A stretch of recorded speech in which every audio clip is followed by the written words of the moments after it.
Dragon Ball GT has undeniably become a source of controversy within the Dragon Ball community. It has garnered both the staunch supporters who appreciate its addition to the franchise and ardent critics who dread its existence. The divide in opinions became particularly noticeable after the conclusion of Dragon Ball Super, as there seemed to be a resurgence of interest in the earlier series. Some argue that this resurgence might be a consequence of how disappointed original fans were with Dragon Ball Super, prompting them to look more favorably upon GT. Nevertheless, we are here to discuss GT today, as I hold an inclusive view of an entire franchise, appreciating each installment for its unique contributions. Without further ado, let's delve into the topic at hand. Upon rewatching the Shadow Dragon arc, one of the standout moments of Dragon Ball GT was the epic battle between Goku and Vegeta against Omega Shenron. What struck me this time was a fascinating detail that had previously eluded my attention. In the heat of the fight, when all hope appeared to be fading, it was Vegeta who proposed the idea of fusion as a means to vanquish the formidable Shadow Dragon once and for all. This moment was not only surprising to Goku but also to the audience, and it showcased a remarkable evolution of character for Vegeta. It's worth noting that Vegeta's suggestion was not merely about combat strategy, it held a deeper significance. When Goku thought all hope was lost against Omega Shenron, he had contemplated a self-destructive act to save the world, and Vegeta had preemptively rejected the idea.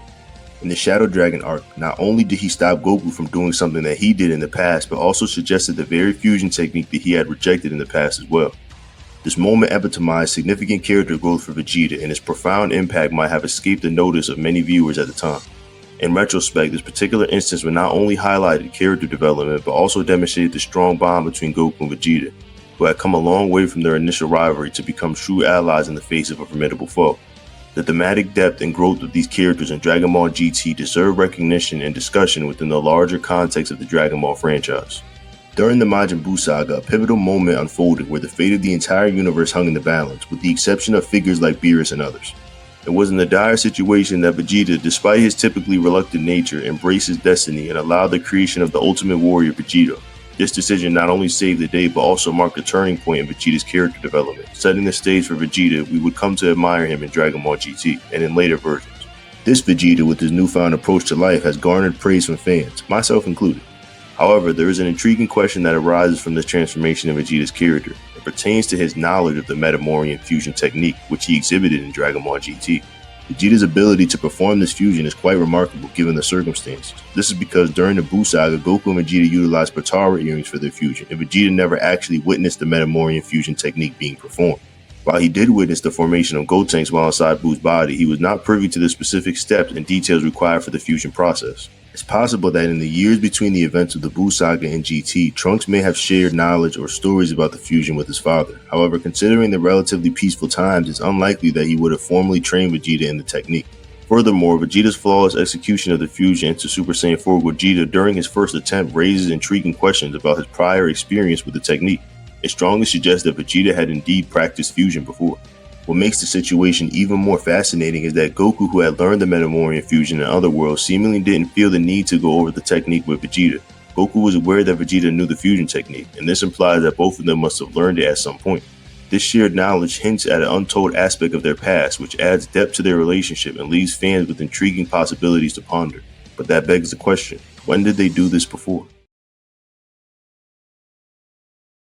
In the thrilling movie Fusion Reborn, the boundaries between heaven and hell blur as Goku faces seemingly unsurmountable odds against the formidable Super Janemba, who appears to embody a devilish figure. What's intriguing is that during this tumultuous time, Vegeta is already in hell, and he's granted his physical body once more to fight alongside Goku. It's in this movie that Gogeta, an angel in hell as the narrative goes, makes his debut. Once the chaos is resolved and Janemba is defeated, Vegeta bids farewell to Goku as he must return to hell. Fusion Reborn becomes a strong candidate for the first ever fusion of Goku and Vegeta, and it seemingly fits into the narrative of Dragon Ball GT. This movie provides an explanation for the prior fusion experience that Goku and Vegeta share, and why Goku didn't deem it necessary to provide any instructions to Vegeta when they fused. Adding more weight to this theory is an earlier GT arc where, similarly to Fusion Reborn, the gates of hell are once again unleashed, allowing deceased characters to walk amongst the living. Notably, Cooler, one of the villains released from hell, makes an appearance. This suggests a potential connection between Dragon Ball GT and the events of Cooler's revenge. If GT shares a dimension with Dragon Ball Z movies, or is at the very least connected to one of them, it's not far-fetched to consider Fusion Reborn and Dragon Ball GT as coexisting within the same universe. However, there are counter-arguments to this theory, which we'll now explore. At this point, let's take a balanced look at both sides of the theory before offering my personal opinion. Starting with the theory being true, several subtle connections between Fusion Reborn and Dragon Ball GT exist. Let's delve deeper into the connections and counter-arguments that tie Fusion Reborn to Dragon Ball GT. Firstly, both in the movie and in GT, Goku makes a mention of Majin Buu. This subtle reference indicates that Buu exists in both worlds and that Goku has indeed encountered him. Secondly, the fact that Goku and Vegeta both knew how to perform the fusion dance in GT suggests that they have used this technique before. Given the exceptional precision and performance they displayed, Fusion Reborn is a candidate for that. Thirdly, the appearance of movie villains like Cooler in the GT series suggests that GT might exist in an alternate timeline or dimension distinct from the original Dragon Ball Z, where Cooler's events took place, since in the original timeline Cooler does not exist, at least canon. One minor but intriguing detail also is that Super Saiyan 4 Gogeta in GT doesn't mention his fusion name. Typically when characters fuse in Dragon Ball, they announce their new name, as Vegeta and Gogeta did in the past when we first saw them. The absence of this in GT raises the possibility that Goku and Vegeta might have fused before. On the flip side, there are inconsistencies with Fusion Reborn fitting into the original Dragon Ball Z timeline, which is crucial since GT is meant to be a continuation of the original series. The differences in portrayal of heaven and hell between the original series, Fusion Reborn, and GT in terms of atmosphere and conduct are also noticeable and make it somewhat inconsistent. That said, in my personal opinion, I believe there is a strong case for the connection between Fusion Reborn and GT. It seemed as if GT was intended to encompass the entire Dragon Ball universe, integrating all its elements. The vibe surrounding GT's Gogeta, both within and outside of the show, feels more like a return than a debut, because in essence, that's what it represents. Oh, you're still there. Well, hello there. If you're still watching at this point in the video, it's for two possible reasons. Either A, you're a die-hard Majin Buu fan, or B, you're the type of person who likes to see things through to the end. Either way, you're my type of viewer, those I feel I can truly connect with. That said, let me tell you how things go down over here on Majin Buu. I love Dragon Ball, so you see me making all kind of Dragon Ball content on this channel. This can range from what-if theories, explanations, and my personal takes. These different topics are sorted by thumbnail or title. If the video says what if, then that's what it is. Look for a thumbnail that looks like fan art. What Ifs will mainly be uploaded to the Patreon. There you'll find all kinds of what if theories very soon. I usually post episode 1 on the channel, but the continuation will be on Patreon. If the video title asks a question, it's usually a take of mine, me giving an opinion about a specific topic or idea.